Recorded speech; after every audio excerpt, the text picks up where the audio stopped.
এই বাংলাদেশে ভণ্ডদের উৎপাত কাকে বলে ভালো করে লক্ষ্য করবেন। এই বাংলাদেশের একজন অন্যতম ইসলামিক স্কলার, বাংলাদেশের সম্পদ, যার নাম হলেন শায়েখ আহমদুল্লাহ হাফিজাহুল্লাহ। আরো ধরে বলেন।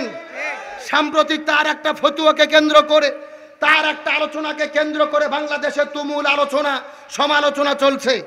শায়েখকে জিজ্ঞেস করা হয়েছিল একটা প্রশ্ন, সেই প্রশ্নের উত্তর দিতে গিয়ে তিনি বলেছে 40 বছর বয়সে রাসূলের নবুয়ত প্রকাশ পেয়েছে, 40 বছরের আগে তিনি নবী ছিলেন না।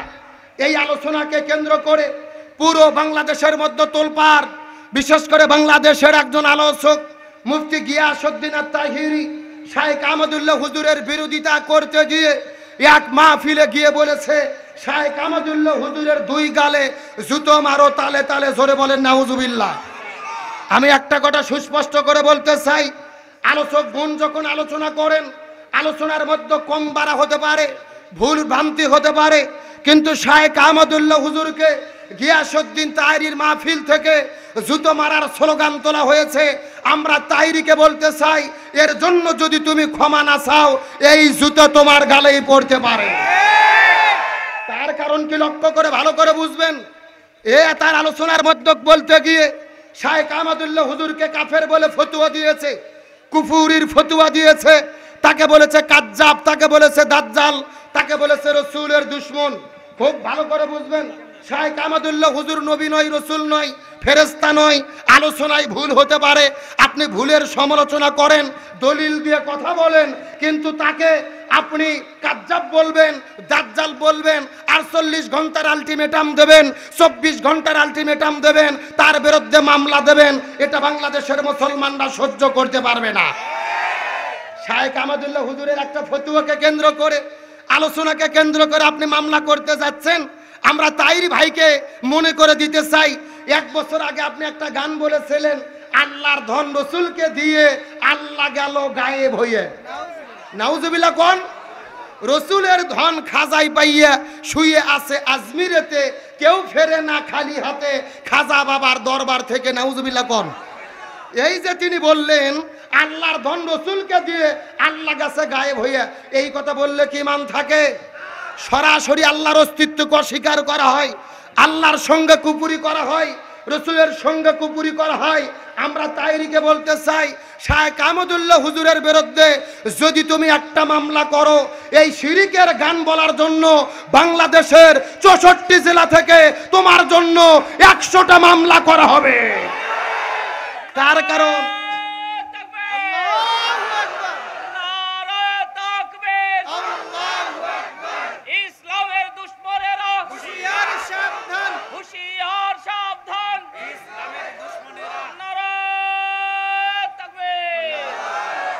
তার কারণ গভীর মনোযোগ ভালো করে বোঝার চেষ্টা করবেন। আমরা তাহিরিকে বলতে চাই, থানা শুধু তুমি একা চেনো না, আমাদেরও থানা চেনা আছে। এ কথা কর না কে? শায়েখ আহমদুল্লাহ হুজুরের ভক্ত কি কম আছে? তুমি যদি 1 মামলা করো, 1000 মামলা প্রস্তুত হয়ে যাবে। এর জন্য দয়া করে বলি, মামলা টামলার দিকে যাইও না। এক আলেম যখন আরেক আলেমের বিরুদ্ধে কথা বলে, ইসলাম বিদ্বেষীরা খুশিতে নাচানাচি করে, তারা মিষ্টি কিনে খায়। তুমি আজকে বলতেছো হাদিসে নাই, কোরআনে নাই। আজকে দেখলাম গিয়াসউদ্দিন তাহিরি নিজের জন্মদিন পালন করতেছে কেক কাটে। নাউজুবিল্লাহ কোন? এখন আমি বলতে চাই, একজন মুসলমান হয়ে নিজেকে আলেম দাবি করো, কেক কাটা জন্মদিন পালন করা কোন হাদিসে আছে? এ কথা কর না কা? এই জন্য বলি, আর দলাদলি নয়। শায়েখ আহমদুল্লাহ হুজুর বাংলাদেশের সম্পদ। এই বাংলাদেশের 5 জন আলেমের নাম যদি কেউ জানতে চায়, সবচেয়ে বড় আলেমকে, যোগ্য আলেমকে, তার মধ্যে একজন শায়েখ আহমদুল্লাহ হুজুরের নাম থাকবে। তার কারণ তিনি শুধু আলেম নয়, তিনি সমাজসেবক, তিনি বাংলাদেশের মানবতার ফেরিওয়ালা। আমরা দেখেছি বাংলাদেশে যখন ঝড় হয়, বন্যা কবলিত মানুষ পড়ে যায়, বন্যা কবলিত মানুষের কাছে খাবার দেয়, শীতার্ত মানুষকে তিনি পোশাক দেয়, করোনার মধ্যে হাজার হাজার মানুষকে খাবার দিয়েছে, বন্যার্ত মানুষের পাশে দাঁড়াইছে। তার মানে বোঝা গেল শায়েখ আহমদুল্লাহ বাংলাদেশের মানুষের সম্পদ। সুতরাং একটা কথা সুস্পষ্ট করে বলবো, তাহিরি ভাইয়ের সঙ্গে আজকেও আমার কথা হয়েছে, মাহফিল আসার সময়েও তার সঙ্গে কথা বলেছি, ভিডিও ফোনে তাকে আমি বারবার মেসেজ দিয়েছি, যা করেছো করেছো, তুমি ঠান্ডা হয়ে যাও, আর অতি বাড়াবাড়ি করো না। বাড়া ভালো, কিন্তু বেশি বাড়া। আমরা সুস্পষ্ট করে বলতে চাই, রসুল 40 বছর বয়সের আগে নবী ছিলেন না, এই কথা শাইখ আহমদুল্লাহ হুজুর বলেছে। এই কথার বিরুদ্ধে তিনি ভুল ধরেছে। ভুল তুমি ধরতে পারো, দলিল যে কথা বলতে পারো, তার কারণ আমাদের সুস্পষ্টভাবে বুঝতে হবে রসুলের জীবনের নবুয়ত প্রকাশ পাইছে 40 বছর বয়সে, কথা সত্য, কিন্তু রসুলের নবুয়ত কখন থেকে শুরু? এক সাহাবী জিজ্ঞেস করে বলতেছি, ইয়া রাসূলুল্লাহ, তিরমিজি শরীফের হাদিস 3609 নম্বর হাদিস। এক সাহাবী জিজ্ঞেস করলেন, ইয়া রাসূলুল্লাহ, আপনি কখন থেকে নবী? রসুল বলেন, কুনতু নবিয়ান ওয়া আদামা বাইনার রুহু ওয়াল জাসাদ। যখন আদমের দেহ ছিল এক জায়গায়, রূহ ছিল এক জায়গায়, আদমের দেহটা মাটিতে গড়াগড়ি খাচ্ছিল, তখন থেকে আমি নবী। সুবহানাল্লাহ বলেন।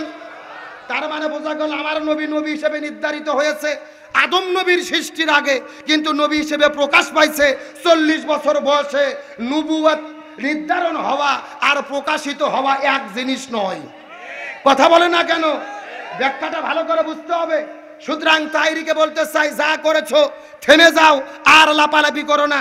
আর আমি মনে করি একটা কথা, নিরপেক্ষ ভাবে বাংলাদেশে চলমান যে বিতর্ক চলতেছে, শাইখ আহমদুল্লাহ হুজুর তাইরির সঙ্গে বসার দরকার নাই, ওর সঙ্গে ডিবেট করার দরকার নাই। 5 সেকেন্ডের বক্তব্যে এই সমস্যার সমাধান হতে পারে। শাইখ যদি শুধু নিজে নিজে লাইভে এসে বলে 40 বছর বয়সে নবুয়ত নবী পেয়েছে, প্রকাশ পেয়েছে, আমি এটাই বুঝেছি, এটা করলেই তো সমাধান হয়ে যায়, এটা বললে ভালো হবে, আর বিভ্রান্ত হবে না।